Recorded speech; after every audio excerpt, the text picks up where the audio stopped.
को गोविंदाय नमो नमः की उपासना करते हैं। भगवान सूर्य ने उस सोना चांदी प्रफुल्लित कर दी। अब जो है इसलिए इस मणि को तुम उग्रसेन को दे दो।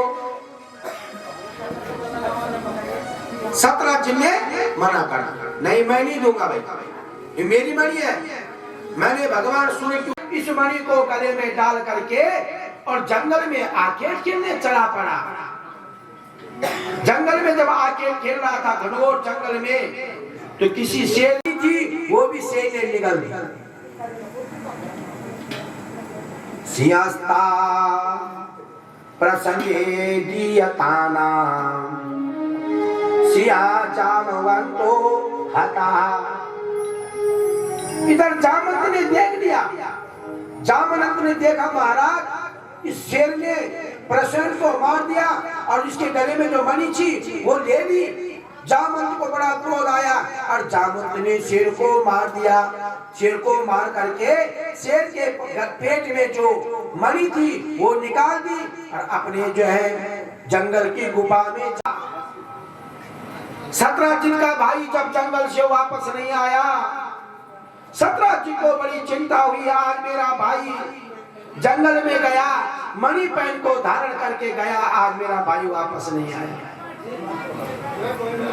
भगवान कृष्ण को कहा, हे कृष्ण तुम ही थे ना, तुमने ही मेरे भाई से मणि मांगने की आकांक्षा की हो। मैंने बताया ना, करता कोई है, भोगता कोई है। सारे द्वारिका में या प्राचीन जंगल में गया, वापस नहीं आया, मणि भी गई। भगवान कृष्ण उस दुख और चिंता कलंक को निवृत्त करने के लिए जंगल में चले गए। सारे द्वारकाधीश जाते हैं भगवान कृष्ण के पीछे।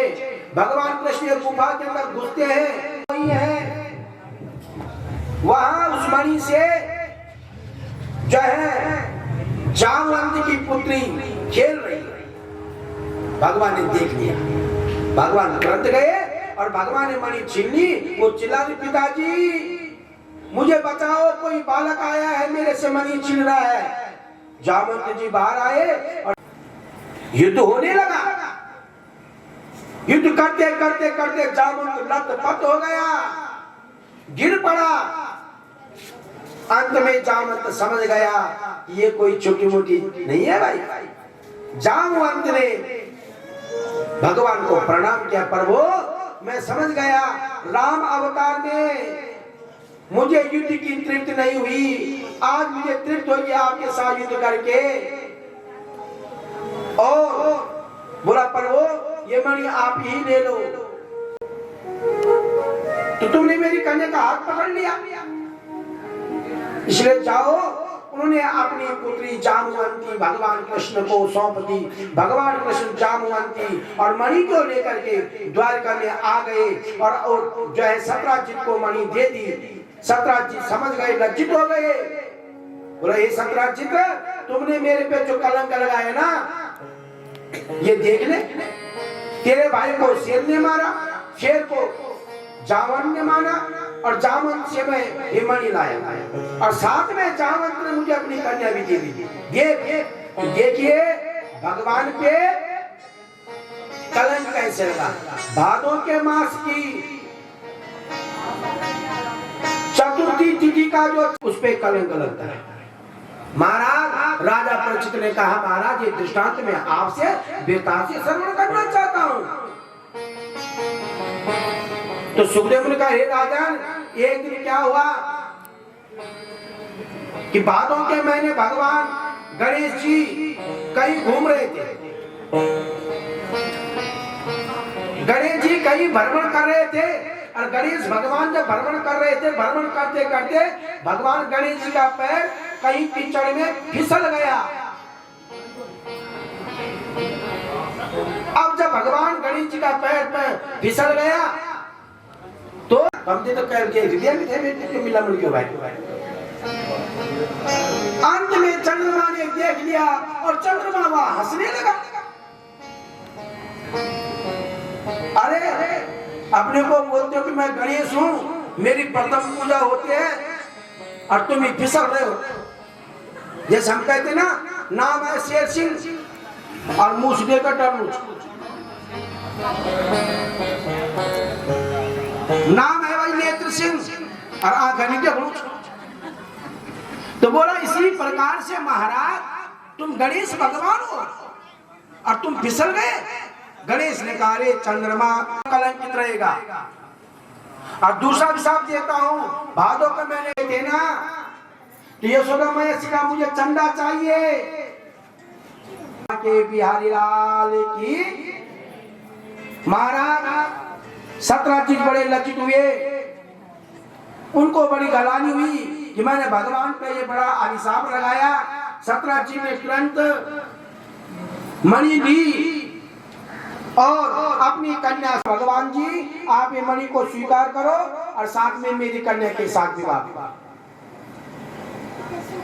भगवान ने कहा प्रेमियों 17 चीज की पुत्री सत्यभामा के साथ में विवाह संस्कार और मणि वापस कर दी। मुझे नहीं चाहिए, मुझे नहीं चाहिए मणि मुनि।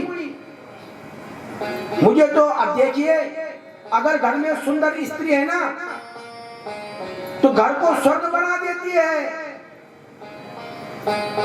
भगवान कहते हैं मुझे नहीं चाहिए, नहीं चाहिए, मुझे तो आपकी पुत्री चाहिए जो मेरे द्वारका। भगवान ने सूर्य की पुत्री कलिंदी, भगवान ने जो है 5वां जो विवाह किया ना सूर्य की पुत्री कलिंदी। सुखदेव मुनि बोले हे राजन पितुसाते भगवान मुकुंदो नाताये च संशया। सूर्य की पुत्र ने भगवान कृष्ण को पति बनाने के लिए यमुना के निकट में घनघोर तपस्या की और अर्जुन के द्वारा कलिंदी का मनोरथ पूर्ण हुआ। भगवान ने कलिंदी के साथ विवाह किया।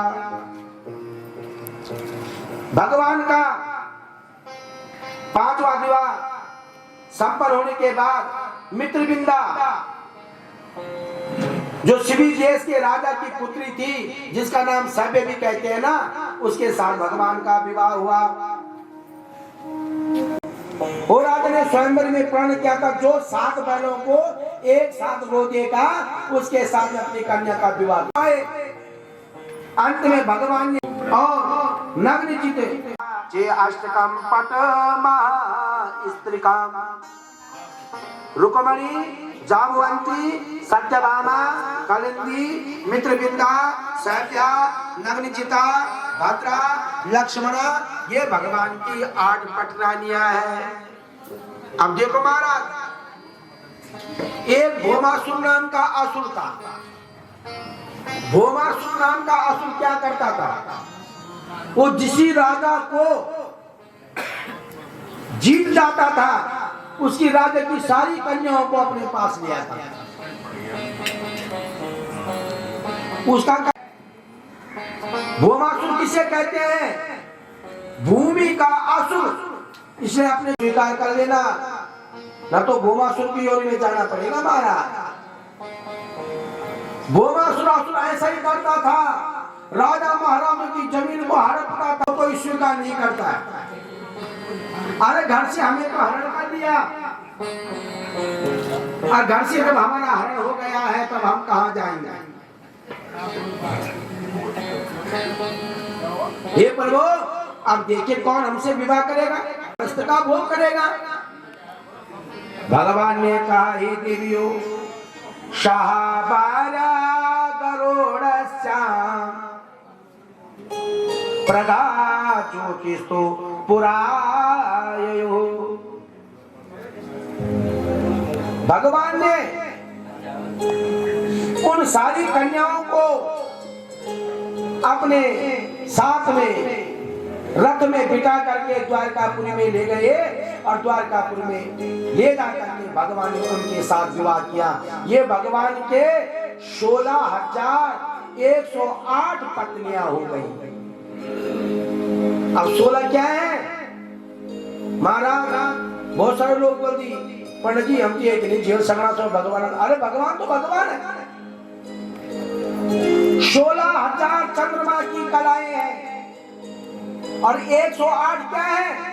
जो 12 राशि और 9 ग्रहों का मनुष्य के जीवन में जो संचरण होता है वो अष्टोत्तरी है। ये कथा आपके हमारे अंदर आध्यात्मिक है।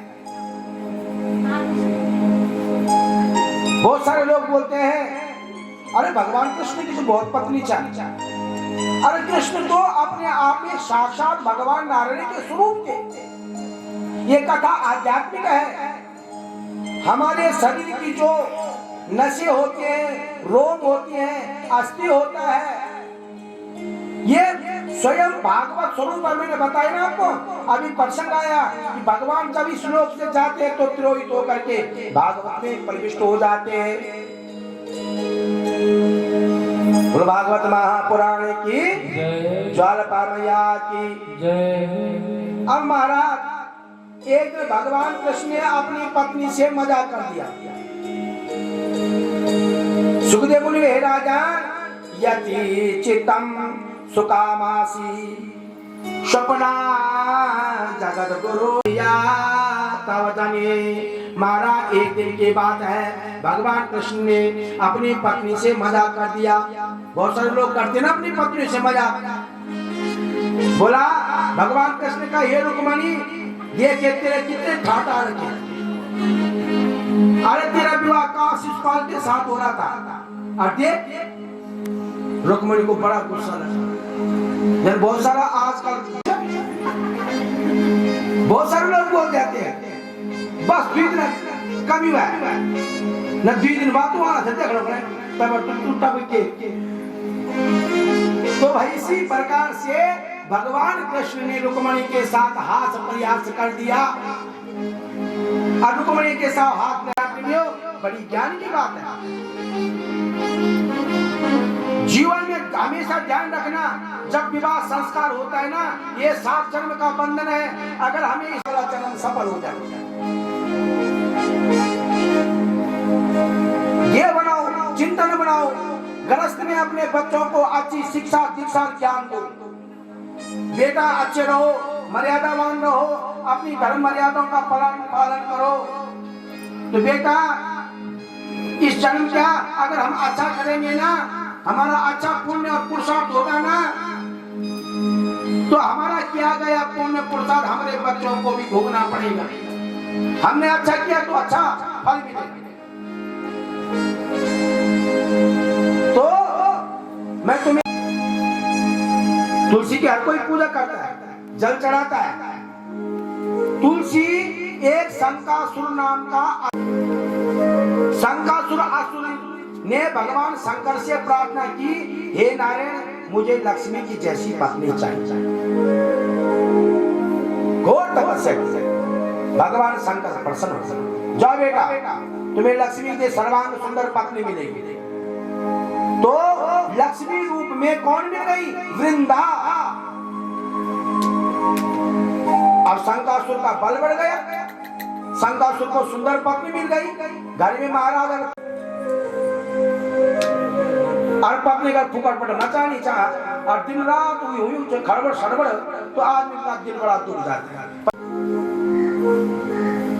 तो शंकासुर ने कहा मेरे को बहुत सुंदर पत्नी मिल गई।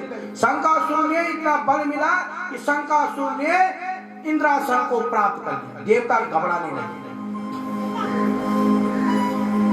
देवता भयभीत हो गए। विष्णु भगवान के सानिध्य में जाओ, विष्णु भगवान के पास। विष्णु भगवान ने कहा ठीक है भाई, अब मुझे कुछ छल कपट करना पड़ेगा। तो देवताओं ने को कहा तुम जो है छल कपट के द्वारा तुम जो शंकासुर असुर को युद्ध में बुलाओ और मैं शंकासुर का रूप बना के जाऊंगा। महाराज ऐसा ही हुआ, देवता युद्ध में ललकारा, शंकासुर असुर युद्ध के लिए चल पड़ा, उनकी पत्नी उनको टीका टूका लगाया, जाओ स्वामी युद्ध करो। इधर भगवान विष्णु कुछ देर में भगवान विष्णु शंकासुर का रूप बना करके आ गए और शंकासुर का रूप बनाकर जब आए उन्हें विंध्यावती के राजभवन में घुस गए। विंध्यावती ने कहा हे स्वामी अभी कुछ देर पहले तो आप युद्ध के लिए गए, इतनी जल्दी आ गए? और विष्णु भगवान ने छल कपट के द्वारा विंध्यावती के पतिव्रता धर्म को नष्ट कर दिया। हे महाराज बाद में विष्णु भगवान ने अपने सुदर्शन चक्र के द्वारा शंकासुर का सिर काट लिया। शंकासुर का जब सिर कट के राजभवन में पड़ा तो विंध्यावती रोने लगी, देखने लगी, ये मेरा पति का सिर है, तुम कौन हो? देखा भगवान विष्णु है। बड़ा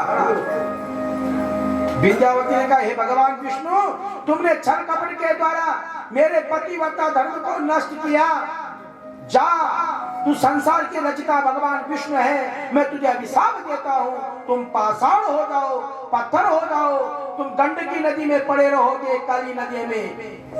और मैं आज प्रण करती हूँ मैं अपने पति के साथ सती हो जाऊंगी,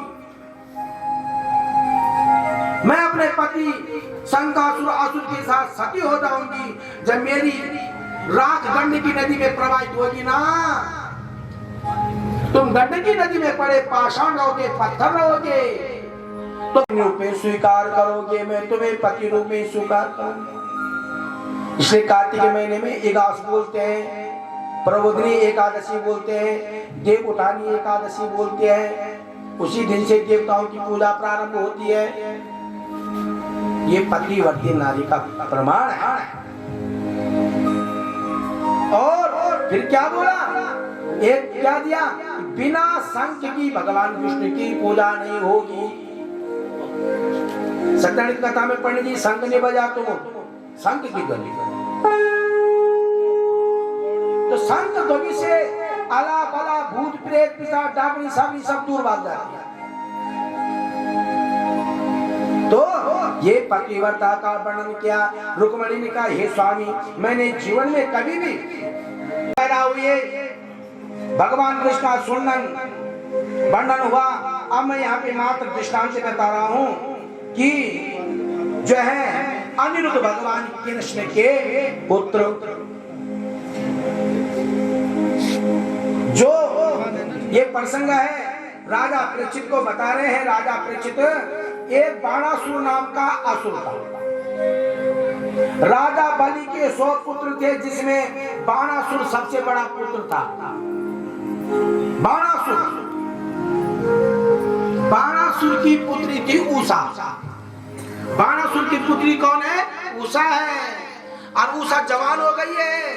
उषा ने क्या किया महाराज, रात को सपने में किसी को देखा, जवान हो गई उषा, सपने में किसी को देखा तो क्या कहने लगी, सुबह उठी अपने सखियों से बात कहने लगी, आज सखी सपने में भगवान देखे, आज सखी सपने में भगवान देखे, आज सखी सपने में भगवान देखे, आज सखी सपने में भगवान देखे, अरे भगवान देखे सखी नारायण देखे, भगवान देखे सखी नारायण देखे, आज सखी, अरे आज सखी सपने में भगवान देखे, आज सखी में भगवान देखे, सपने में मैंने भगवान को देखा।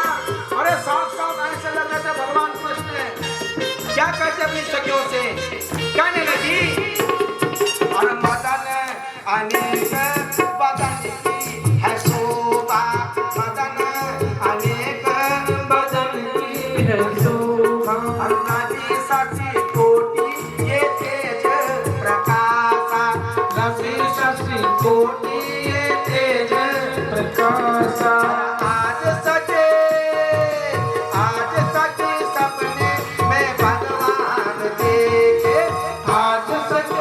सपने में भगवान देखे, आज सखी सपने में भगवान देखे, आज सखी सपने में भगवान देखे। सखियों से सारा वृतांत कहने के बाद कथा प्रेमियों, सखियों ने कहा भाई सुनो, हमारी आई एक जो है चित्रलेखा है, चित्रलेखा को पता लग रहा है, चित्रलेखा को बुलाया, तुरंत चित्रलेखा आ गई। चित्रलेखा आज जो है हमारी राजकुमारी को स्वप्न हुआ, स्वप्न में इसने भगवान को देखा, सुंदर चित्र बनाओ। चित्रलेखा ने चित्र बनाया, 1 2 3 4 चित्र बनाते बनाते 7वां चित्र उषा को पसंद आ गया। बोला यही है। चित्रलेखा ने कहा महाराज ये तो भगवान कृष्ण के पुत्र देवी जैसा करके उसको लाओ। रात को हुई, चित्रलेखा योग माया के द्वारा गई और जाकर के सोए में अनिरुद्ध को जो है उषा के रनिवास में ले आया। उषा ने सुबह उठा, अनिरुद्ध देखा मैं कहाँ रखा, अरे मैं तो द्वारिका में था, मैं कहाँ गया। उसने कहा हे स्वामी मैंने आपको बुलाया है, अरे मैंने तुमको कल सपने में देखा, आप मेरे पति हो। महाराज अनिरुद्ध ने उषा के साथ हाथ प्रयास किया, बाणासुर को कहीं से पता लगा। बाणासुर ने कथा प्रेमियों अनिरुद्ध को बांध दिया। उषा ने कहा नहीं पिताजी ऐसा मत करो, ये मेरे पति हैं, मैंने मन वचन कर्म से को पति मान लिया है। बाणासुर ने कहा ऐसा नहीं होगा, तुम्हारे ठीक लग, ससुराल में आए तो उसका बहुत अच्छा सम्मान होना चाहिए। दामाता 10वें ग्रह, 9 ग्रह पूजा पाठ के शांत हो जाते हैं, पर जवाई रूपी ग्रह जो है उसको शांत करना बड़ा मुश्किल होता है। के खाओ। पिताजी लोग अपने दामाद की इतनी बड़ी सेवा करते हैं और तुम क्या कर रहे हो। और अनिरुद्ध ने कथा बड़े बल से बाणासुर से युद्ध करना शुरू किया। इतना बलराम और भगवान कृष्ण को पता लगा, वो भी पहुंचे, भयंकर घमासान युद्ध हुआ। अंत में उषा ने कहा हे ससुर जी भगवान कृष्ण को ऐसा मत करो, मेरे पिता को मत मारो।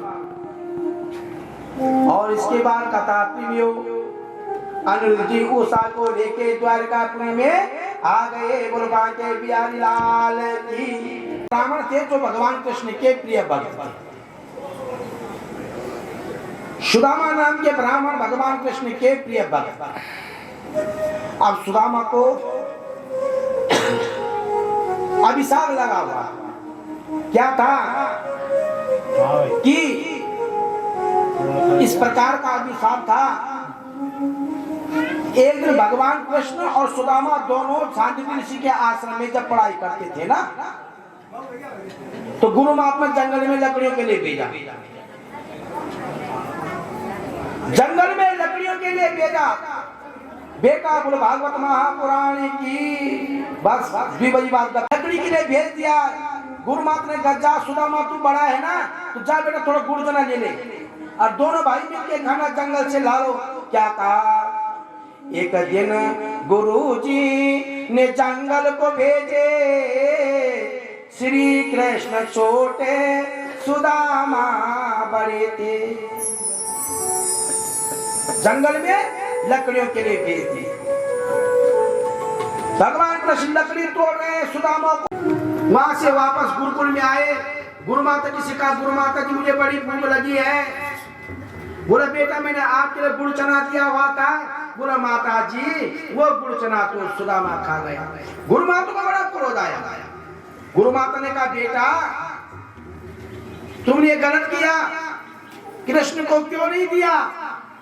अंत में गुरु माता ने कहा जा बेटा सुदामा तू अकेला खाने वाला है। देखिए जो अकेला खाने वाला होता है अपने अंश का दशांश का दान नहीं करता है, बांट के मिल के देना चाहिए।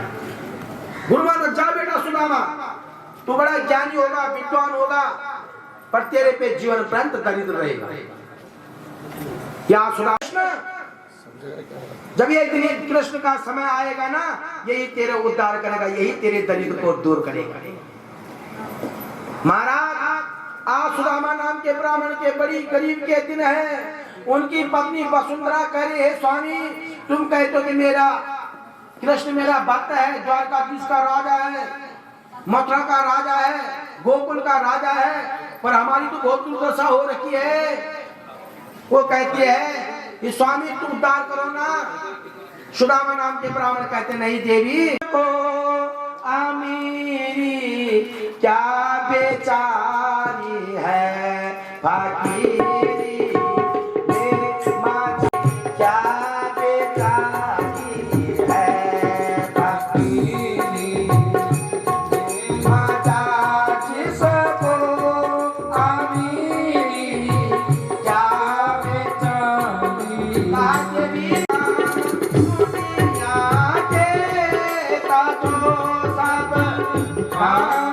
दुनिया बारगी छूटे ये घर छूटे फाकीरी हे माता जिसको अमीरी क्या बेचारी है, फाकीरी बेमजा जिसको अमीरी क्या बेचारी है। अपनी पत्नी को समझाते हैं बहुत अच्छे प्रकार से। उनके पत्नी का स्वामी ये कुछ नहीं है, अरे अभी तो बच्चों को इसलिए कुछ चाहिए। अंत में पत्नी के जिद में सुदामा नाम के ब्राह्मण भगवान के सानिध्य में जाते हैं।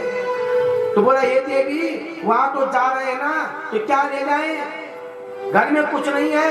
अगल बगल पड़ोस से जो है वसुंधरा चावल की लाई, चूड़े और चूड़े लेकर के हे कृष्ण मैं द्वारका आ रहा हूँ, चलते चलते थक गए, सो गए, और क्या बोले मुझे द्वारका पहुंचा दो नंद लाला, मुझे द्वारका पहुंचा दो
जीवन का उद्धार दो नंद लाला, मेरा जीवन का उद्धार दो नंद लाला, मुझे द्वारका पहुंचा दो नंद लाला, मुझे द्वारका पहुंचा दो नंद लाला, मुझे जीवन का उद्धार दो नंद लाला, मुझे जीवन का उद्धार दो नंद लाला।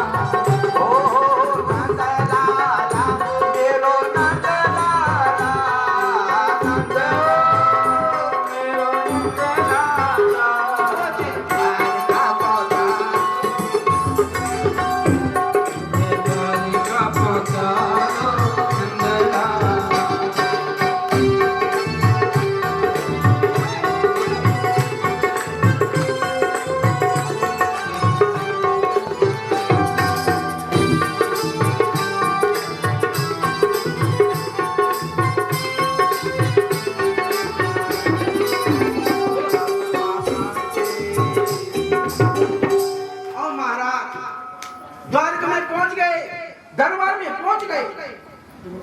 द्वार के दरबार में जब पहुंच गए कथा अपनी होना, तो वहां पे भगवान कृष्ण के दरबार में जब पहुंचने लगे, द्वारका के दरबार में पहुंचने लगे, तो वहां पे देखा कि भाई उनके द्वारपालों ने रोका, भाई तुम कौन हो, कहां जा रहे हो? बोला भाई मैं भगवान कृष्ण का बाल सखा हूं, बचपन में हम दोनों साथ पढ़े हैं, देखिए कितनी ज्ञान की बात है। हजारों से परमिशन लेके जाना पड़ता है, और हमें क्या करने नेताओं से, हमें तो भगवान के देह और चिंतन बढ़िया है ना, भगवान के दरबार का। हालांकि मैं तो इस चीज को मैं तो नहीं देता हूं, मैं भगवान को मैं तो देता हूं।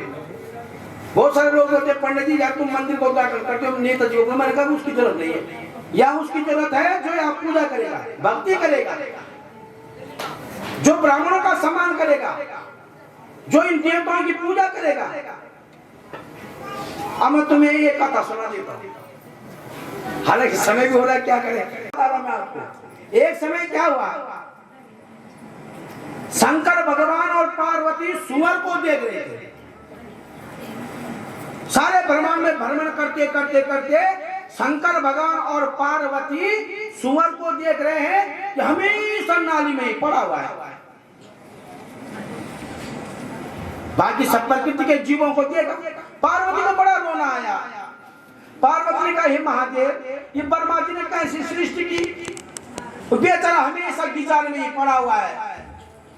तो शंकर भगवान ने कहा हे पार्वती, ये कर्मों की गति है। नहीं नहीं स्वामी, इस सुअर का उद्धार कर दो, जाओ मुझे नहीं देख पा रहा है। तो कथा प्रेमियों, भगवान शंकर से देख पार्वती में जाता हूं। गए, सुअर को पूछा भाई तू क्यों पड़ा इस चाहता है, तू कौन सी योनि में जाना चाहता है? गाय बच्ची नाना प्रकार की योनि बताई, उसने कहा नहीं मारा। तो फिर अंत में बोला शंकर भगवान ने एक योनि सर्वश्रेष्ठ है, वो कौन है? मनुष्य। देखिए मनुष्य योनि बहुत सर्वश्रेष्ठ योनि है। इस योनि से अच्छा करो, अच्छा बोलो, अच्छा सोचो, हर कल किसी के दुख और सुख में साथ दो, जीवन का उद्धार करो।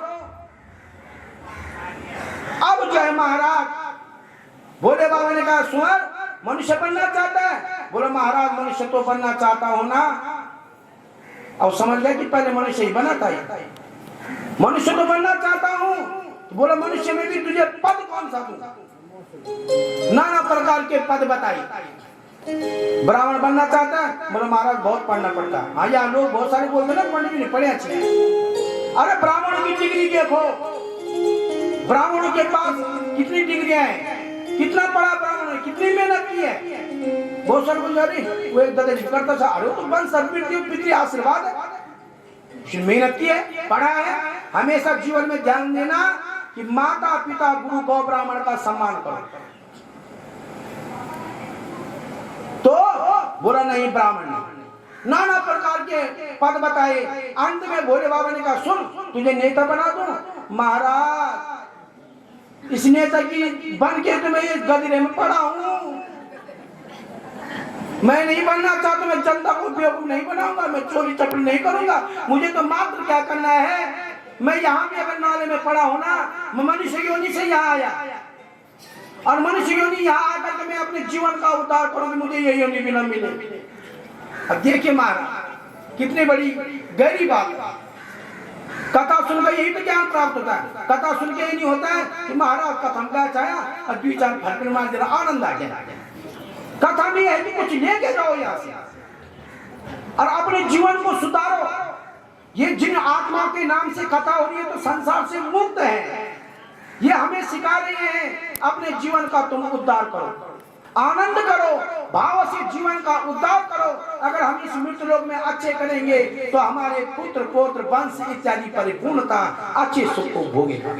बोलो भागवत महापुराण। भगवान कृष्ण दरबार में जाकर के भगवान कृष्ण के दरबार में जब गए, द्वारपालों ने देखा महाराज, बोला महाराज ठीक है आपको अवश्य। तो अरे जाकर के कहा अरे द्वारपालो कन्हैया से कह दो कि दर पे सुदामा गरीब आ गया है। अरे द्वार पालो कन्हैया से कह दो कि दर पे सुधा गरीब आ गया।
करके अपने मित्र को अपने दरबार में ले आए, बिठाया और बिठा करके सबसे पहले पाद प्रचलन किया, आनंद से बिठाया।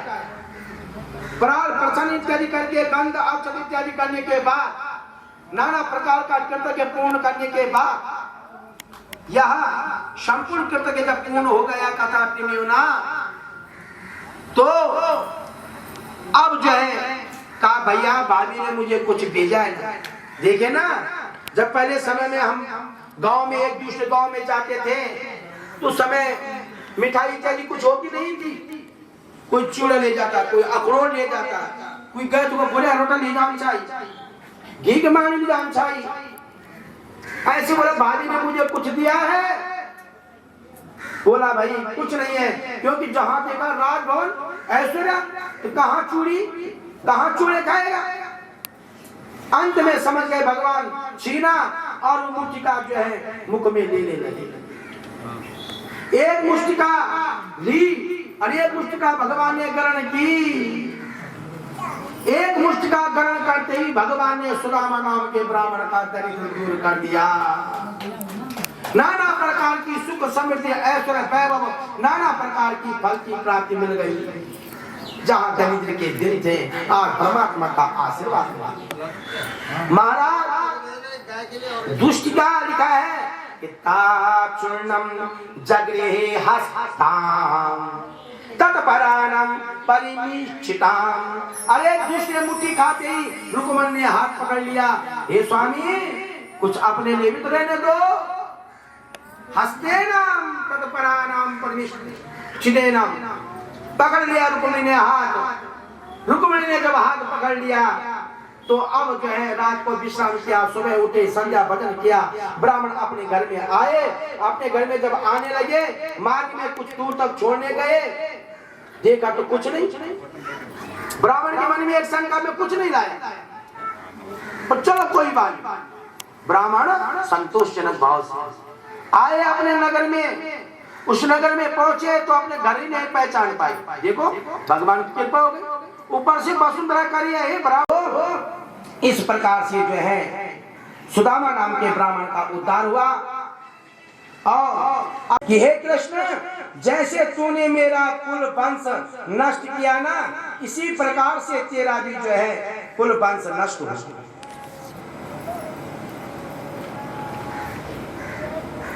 महाराज भगवान कृष्ण समझ गए कि अब मेरा द्वापर का समय पूर्ण होने लगा, मैंने जाना है, कलयुग प्रवेश हो रहा है।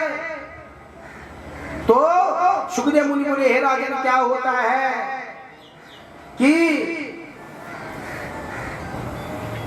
ऋषि मुनियों का जब अभिशाप इस प्रकार मिला, यदुवंशी बालकों ने पिंडराज क्षेत्र में ऋषि मुनि लोग यज्ञानुष्ठान पूजा पाठ कर रहे थे, और जामवंती के पुत्र शांब को ये कथा सारे बालकों ने स्त्री का भेष बनाया कि चलो भैया आप जब ऋषि मुनियों की परीक्षा लेने जाते हैं। स्त्री का भेष बना दिया, स्त्री का भेष बनाया, और स्त्री का भेष बना करके और जो है ऋषि मुनि के पास गए, महाराज ये हमारी बहुत सुंदर सर्वांग सुंदर स्त्री है और ये गर्भवती है, बताओ ऋषि मुनियों, अब अंतर्यामी हो, इसके गर्भ में बच्चा होगा, लड़का होगा कि लड़की होगी? तो ऋषि मुनि को बड़ा क्रोध आया। ऋषि मुनि लोगों ने कहा, जाओ इसके घर में तुम्हारी परीक्षा ले रहा ना, इसके घर में भयंकर मुसल पैदा होगा, और सुनो हे यदुवंशी हो, तुम हमारा अपमान करते हो ना, वही मुसल तुम्हारा नाश करेगा। महाराज आज जो है सारा यदुवंश ने उसी समय शाम के कपड़े उतारे, देखा उसके कपड़ों के अंदर से भयंकर मुसल निकल गया, और मुसल निकल करके उग्रसेन के पास ले गए, और उग्रसेन के पास जब ले गए, उग्रसेन ने उस मुसल को जो है कथा पिमियो, उग्रसेन ने उस मुसल को गंगा जी में समुद्र में फेंक दिया घिस कर करके। उस मुसल को किसी मछुआरे ब्याज ने पकड़ लिया, उसने भी उसको जो है घिसा, बहुत घिसा, और घिस करके उसने जो है उस मुसल से क्या बना दिया, बाण बना दिया। जब बाण इस प्रकार से बन गया, इधर बलराम जी भी समझ गए, तो बलराम जी सांसारिक संपूर्ण कर्तव्य को छोड़ करके और उत्तर दिशा की ओर बलराम जी चले गए। भगवान कृष्ण जी समझ गए, और भगवान कृष्ण थाना, हे यदुवंशियों, आज से 7वां दिन, यदुवंशियों का कि आज के से ठीक 7वां दिन क्या हो जाएगा, प्रलय हो जाएगा, कलिकावास हो जाएगा। आज से 7वां दिन सारी पृथ्वी जलमग्न हो जाएगी, द्वारकापुरी समुद्र में डूब जाएगी। द्वारकापुरी जब समुद्र में डूब जाएगी, जलमग्न इत्यादि हो जाएगा, तो तब ये समझ लेना कि हमारा समय पूर्ण हो गया। महाराज भगवान कृष्ण को वैराग्य हो गया। भगवान कृष्ण एक दिन यमुना के निकट में किसी पीपल वृक्ष के नीचे बैठे हुए हैं। पीपल के वृक्ष के नीचे बैठ करके सोच रहे हैं, चिंतन कर रहे हैं, तो सामने से एक ब्याज आया। ब्याज ने समझा ये पीपल वृक्ष के नीचे जो है मृग बैठा हुआ है, और ब्याज ने एकदम से बाण छोड़ दिया। जब बाण छोड़ा तो बाण एकदम से मृगस्य कार्यस्य कटचरणाभिधानम, एकदम से मृग का चरण समझ करके बाण लगा। बाण लगते ही भगवान पृथ्वी में गिर पड़े। ब्याज दौड़ते दौड़ता गया, हे महाराज, ये प्रभु मैंने क्या कर दिया, रोने लगा ब्याज। भगवान ने कहा, ब्याज तेरी कोई गलती नहीं है। भगवान ने कहा, ब्याज तेरी कोई गलती नहीं है, अरे राम अवतार में तुम सुग्रीव के भाई थे, मैंने छल कपट के द्वारा छुप करके तुम्हें मारा था, आज तुमने अपना वही बदला पूर्ण किया, तुम्हारी कोई गलती नहीं, विधाता की नेक है।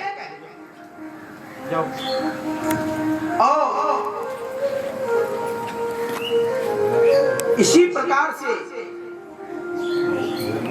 महाराज जब घनघोर कलयुग आया तो मात्र पक्ष 13 दिन का था। कहा भगवान ने कहा मैं साथ जो है मैं उत्तरी द्वारिका का निर्माण किया, जिसको तुम सी मुखिम के नागराज बोलते हो। बोलो नागराज भगवान की कनवेलो नारायणा कनवेलो नारायणा कनवेलो नारायणा कनवेलो नारायणा कनवेलो नारायणा कनवेलो नारायणा कनवेलो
भगवान उत्तरी द्वारका में शिव नागराज के रूप में डांडा नागराज जो हम अपने नाग नरसिंह की पूजा करते हैं ना, तो नागराज रूप में उत्तरी द्वारका शिव मुखी में भगवान चले। महाराज अब जो है भगवान का क्या था कि कल का भगवान का अवतार होगा। संबल नाम के ग्राम में विष्णु यश ब्राह्मण के घर में जो है भगवान का अवतार होगा। कलिकाल का घनघोर समय आ गया।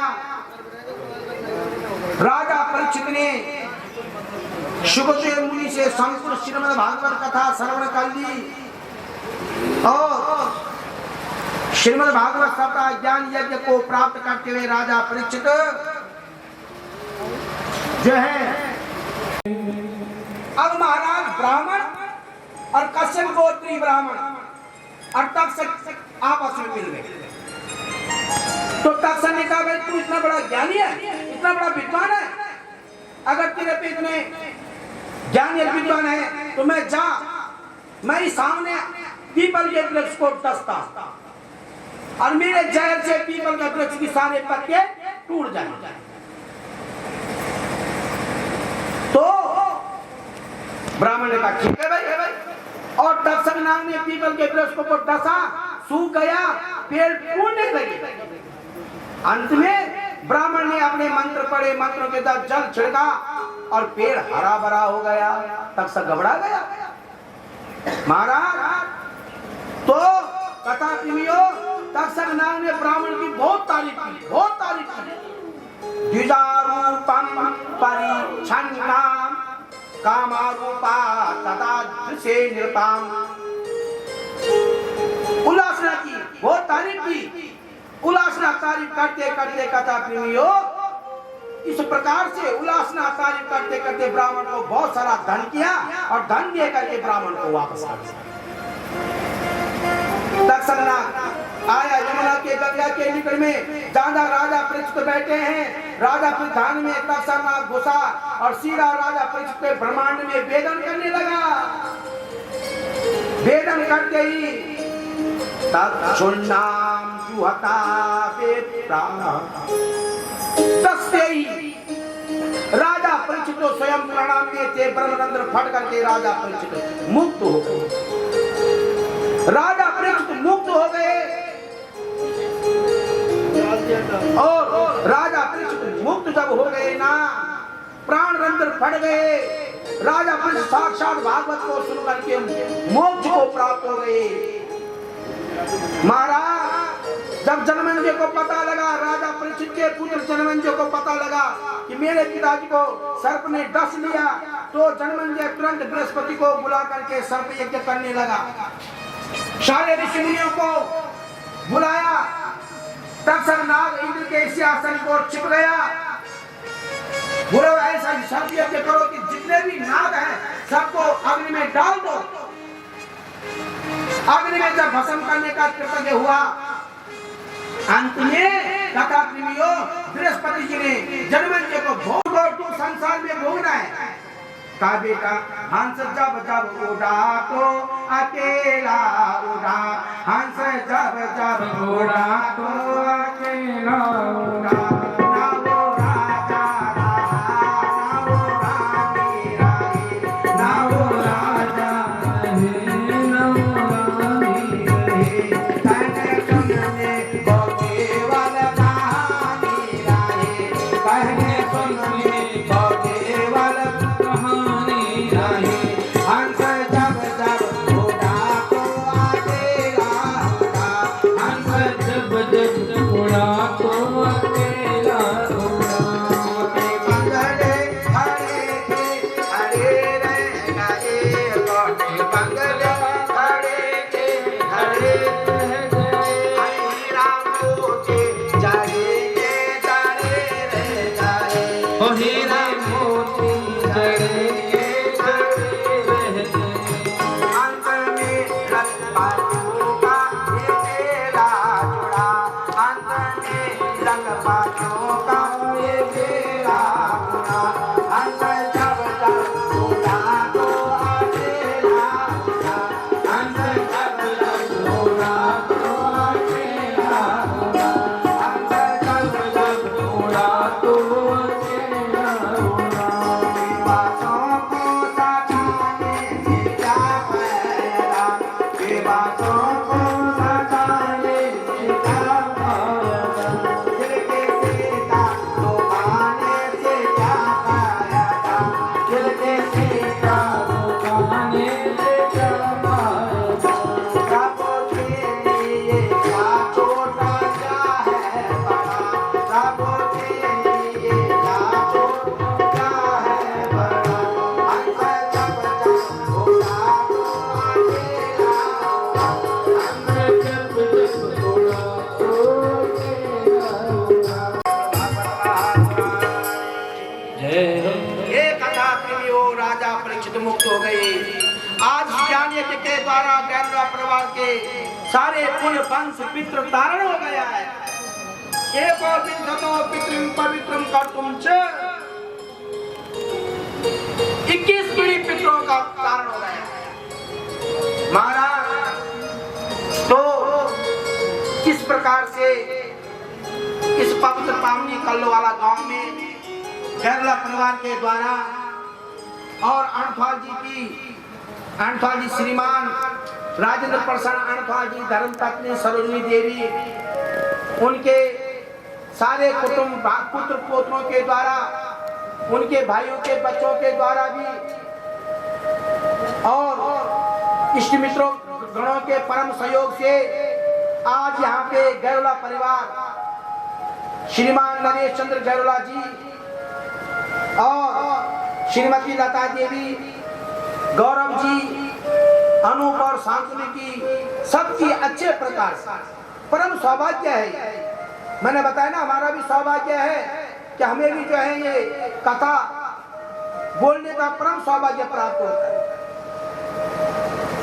और मैं अपने ब्राह्मण देवताओं का भी साधुवाद करता हूँ। कुल पुरोहित ज्ञानी जी बहुत अच्छे मूर्धन्य विद्वान आदमी है, बहुत अच्छे हैं और इन्होंने भी बहुत अच्छा सहयोग किया। इनका साधुवाद इत्यादि करता हूँ। हमारे ढोंडियाल जी हैं, सती जी हैं, नैनवाल जी हैं, सामने पवन सुंदरयाल जी, सुमित पंत जी, हमारे और गण पे गौड़ जी, और एक हमारे बहुत सुंदर अच्छे जो आपके दिलों में बस गए कोठारी जी, वो चले गए। तो और हमारे यहाँ पे कैमरा वाले भाई जी ने बहुत अच्छा सहयोग, परमात्मा इनकी मनोकामना पूर्ण करे। यहाँ पे हमारे पप्पू साउंड जी हैं, इन्होंने भी बहुत अच्छा अपना कर्तव्य पूर्ण किया। परमात्मा इनकी भी आकांक्षाएं कामनाएं पूर्ण करे। यहाँ पे आप सबका सबसे बड़ी बात, आप जो कथा श्रवण करा कन्याएं तो आपका तो परम सहयोग है। इसलिए मैं भागवत से प्रार्थना करता हूँ, माँ भगवती ज्वालपा देवी से प्रार्थना करता हूँ कि आप सबकी मनोकामना परमात्मा पूर्ण करें। आपके घर में हर प्रकार की रिद्धि सिद्धि सौभाग्य आयु आरोग्यता की प्राप्ति बने रहे। और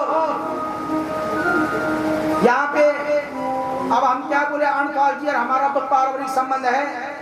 हम 1996 से जो है इनके सानिध्य में ज्वालपा देवी के पास रहे। इनसे रिश्ता भी है, पारिवारिक संबंध भी है। हमारी इनकी तो अपनी पारिवारिक बातें हैं। अब इनसे जब संबंध हुआ तो इन्होंने हमारे गैरोला परिवार से भी संबंध कराया। ये पूर्व जन्म का संचित कर्म है, पूर्व जन्म का सहयोग बनता है। ये आशीर्वाद पितरों का भी है और परमात्मा का भी है। इसलिए कथा प्रेमियों, अब मैं एक बात जरूर बोलना चाहता हूँ, अगर इस भागवत पीठ से हमारे मुख से कोई सभ्य असभ्य शब्द निकला हो तो उसको अपने जीवन में ना ले, अच्छी बातों को जीवन में धारण करें। निकल जाता है कई शब्द होते हैं तो अन्यथा न ले, अच्छे शब्दों को जो हमने कहा उनको जीवन में धारण करे। बड़ा आनंद आया इस गांव के कृतज्ञ को देख करके। प्रसन्नचित भाव से परमात्मा का आशीर्वाद इस गांव की ओर बने रहे। बोलो भागवत महापुराण की।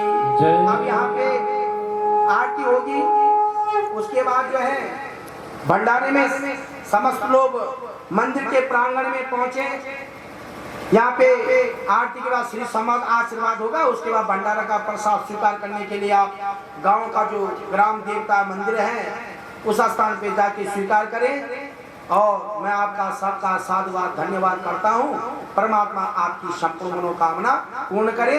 हाथ में पुष्प लेकर के एक अंतिम भागवत का श्लोक का अपने मुख से श्रवण जरूर कर देना। पुष्प लीजिए हाथ में। सर्व पापा प्रणाशनम, सर्व पाप प्रणाशनम, प्रणामो दुख समानस्तम, प्रणामो दुख समनस्तम, नमामि हरि परम, नमामि हरिं परम, तम नमामि हरि परम, तम नमामि हरिं परम। हे भगवान, हमारे जीवन में आपका संकीर्तन बना रहे और हे परमात्मा, आपके मंगलमय कीर्तन मानव के जीवन में बने। सर्व पाप प्रणाशनम, हे परमात्मा, अगर हमारे मन वचन कर्म के द्वारा कोई पाप किया हो, मैं आपके चरणों में प्रणाम करता हूँ, मेरे दुख दर्द को दूर करना। और इस प्रकार से मैं भागवत को कोटि कोटि प्रणाम करता हूँ। भागवत महापुराण की जगदम्बा मैया की जय, गुरुनाथ नरसिंह भगवान की जय, गुरुज्वालपा मैया की जय, सत्य सनातन धर्म की जय, अधर्म का विश्व का समस्त प्राणी में गाय माता की, भारत माता की, समस्त गुरुजनों की, आज के आनंद की भगवान। ओम चंद्रमा मनसो जात चक्षुः सूर्यो वजायत श्रोत्रद्वाश्च प्राणश्च मुखादग्निर्जायत। ओम जय जगदीश हरे, जय जगदीश हरे, भक्त जनों के दास जनों के अवगुण बंसी वाला दूर करे। ओम जय जगदीश हरे, जो जावे फल पावे, दुख बिन से मन का, स्वामी दुख बिन से मन का, सुख संपत्ति घर आवे, श्याम सुंदर घर आवे, कष्ट मिटे तन का। ओम जय जगदीश हरे, मात पिता तुम मेरे, शरण हूँ मैं किसकी, स्वामी शरण हूँ मैं किसकी, तुम बिन और न दूजा, प्रभु बिन और न दूजा, आस करूं मैं किसकी। ओम जय जगदीश हरे, तुम पूर्ण परमात्मा, तुम अंतर्यामी, स्वामी तुम अंतर्यामी, पार ब्रह्म परमेश्वर, जगत पिता जगदीश्वर, हरि सबके स्वामी। ओम जय जगदीश हरे, तुम करुणा के सागर, तुम पालन करता, स्वामी तुम रक्षा करता। मैं मूरख खलकानी, मैं मूरख खलकानी, कृपा करो भगता। ओम जय जगदीश हरे, दीन बंधु दुख हरता, ठाकुर तुम मेरे, स्वामी रक्षक तुम मेरे, अपने हाथ उठाओ, दया कर शरण लगाओ, द्वार पड़ा तेरे।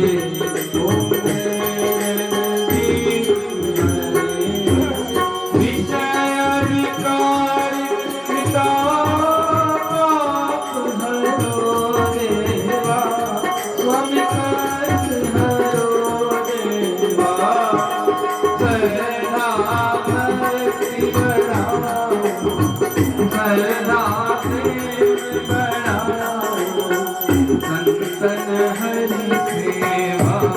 ओम जय जगदीश हरे, धन मन धन सब है तेरा, स्वामी सब कुछ है तेरा, तेरा तुझको अर्पण, प्रभु जी का प्रभु को समर्पण, प्यारा दे मेरा।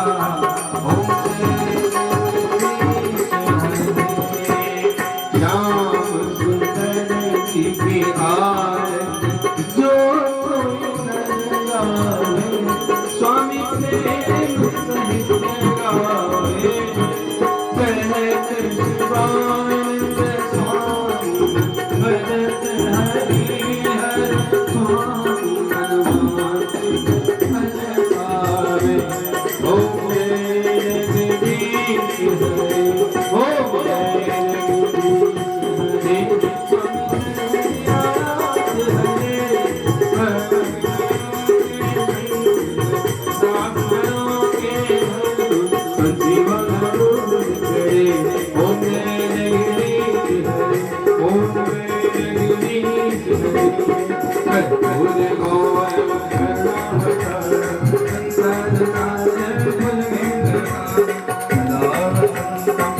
समायो